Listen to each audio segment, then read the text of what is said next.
관자놀이에 느껴지는 통증은 편두통일 가능성이 있습니다. 편두통이요. 마치 맥박이 뛰는 것처럼 지끈거리는 박동성 통증이 특징이고요. 네. 이런 분들은 뇌혈관과 신경계가 다른 사람들보다 과민해져 있고 스트레스나 유전적 요인, 아, 호르몬 변화 등과도 관련이 있는 것으로 알려져 있습니다. 좀 예민해서. 특히 사람마다 특정 음식이나 수면 부족 등 다양한 유발 요인이 영향을 줄 수 있기 때문에 개개인의 유발 요인을 파악하고 관리하는 것이 중요합니다. 자, 그리고 이번에는 직장인 분들이시라면 많이들 공감을 하실 것 같은데 흔히 뭐 뒷골 당긴다고 하잖아요. 네네네. 뒤통수가 막 저릿저릿할 때가 있어요. 이게 혈압 문제는 아닐까 걱정이 되기도 하는데 혈압과는 관계가 없다고요. 네, 뒷골이 당기거나 찌릿한 증상은 혈압과는 직접적인 관련이 없는 경우가 대부분이고요. 뒤통수의 두통은 이마나 관자놀이 두통과는 좀 다르게 뇌신경보다는 상부 경추, 즉 목에서 나오는 신경과 관련이 깊은데요. 네. 장시간 잘못된 자세로 앉아 있거나 목 근육에 과도한 긴장이 가해지면서 목에서 뒤통수로 올라오는 신경이 자극되면서 통증이 발생하는 경우가 많습니다. 목 때문이구나. 그래서 이 신경의 이름을 따서 후두신경통이나 아니면 목에 이상이 있다고 해서 경추성 두통이라고 진단하는 경우가 많습니다. 네. 이마, 관자놀이, 그리고 목 뒤까지 알아봤습니다. 그럼 나머지 하나는 어떤 부위인가요?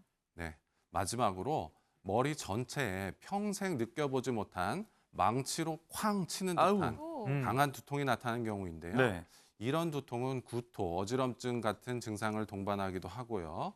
뇌혈관 질환이나 뇌출혈의 위험 신호일 수 있기 때문에 즉시 병원에 가셔서 검사를 받아보셔야 합니다. 그래야겠네요. 그리고 심한 두통이 아니더라도 두통이 하루하루 지날수록 점점 악화된다든지 네. 두통과 함께 말이 어눌해지거나 눈에 초점이 안 맞고 잘 안 보이거나 한쪽 팔다리에 힘이 빠지거나 균형을 못 잡고 휘청거리는 등의 증상이 동반된 경우에도 꼭 병원에 가셔서 검사를 받아야 합니다.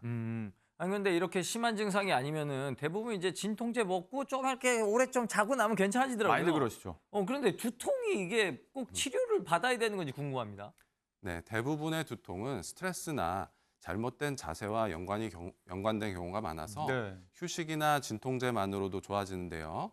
다만 너무 자주 발생하거나 한 번 머리가 아플 때 통증이 아주 심해서 일상생활에 방해가 된다고 느끼시는 분들은 치료를 받는 것이 좋겠습니다. 한 달 기준으로 심한 편두통이 4일 이상 발생하는 분들은 예방적 치료를 고려하고요. 네. 한 달에 15일 이상의 두통이 석 달 이상 지속된다면 심하면. 만성 두통으로 진단하고 더욱 적극적으로 치료를 받게 됩니다. 네, 이 두통이 생기는 부위에 따라서 다양한 원인과 증상을 한번 알아봤습니다. 주로 이제 스트레스라든지 잘못된 자세가 원인이 되는 경우가 많은 것 같은데 요즘같이 환절기에 일교차 크잖아요. 이럴 때도 두통 많이 발생한다면서요? 네, 물론입니다. 봄을 두통의 계절이라고 부르기도 하는데요. 일교차가 큰 기온이나 습도 변화가 우리 몸의 자율신경계나 혈관 수축에 영향을 주면서 편두통의 발생 위험을 높일 수 있고요. 네. 미세먼지나 꽃가루 같은 환경적 요인들도 알레르기 반응이나 부비동염을 유발해서 2차적인 두통으로 이어질 수 있습니다. 두통의 원인이 이게 끝도 없네요. 그러니까요. 근데 다양한 원인을 듣고 보니까 궁금해지는 게 이게 혹시 두통이 뭐 고혈압이나 당뇨처럼 이 가족력이 있나요? 맞습니다. 실제로 두통 중에서도 특히 편두통은 가족력과 관련이 높습니다. 부모 중 한 분이 편두통을 가지고 있다면 자녀가 편두통을 가질 확률이 약 50% 정도 되고요. 네. 두 분 모두 편두통이 있을 경우 네. 그 확률이 75%까지 높아질 수 있습니다. 그리고 유전적 요인뿐 아니라 아무래도 부모와 자녀가 비슷한 환경에서 생활하고 생활 습관도 비슷한 경우가 많다는 점이 영향을 줍니다. 네.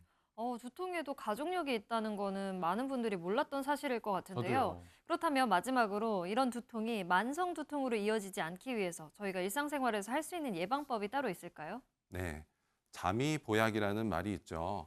두통 예방에서 가장 중요한 것은 충분한 수면을 하는 겁니다. 스트레스 관리도 물론 중요하고요. 예. 틈틈이 스트레칭이나 가벼운 운동을 통해서 긴장을 풀어주시는 것이 도움이 됩니다. 또 편두통이 자주 나타나는 분들은 자신에게 두통을 유발해서 자신에게 두통을 유발하는 음식이나 환경을 미리 파악해서 피하는 것도 중요합니다.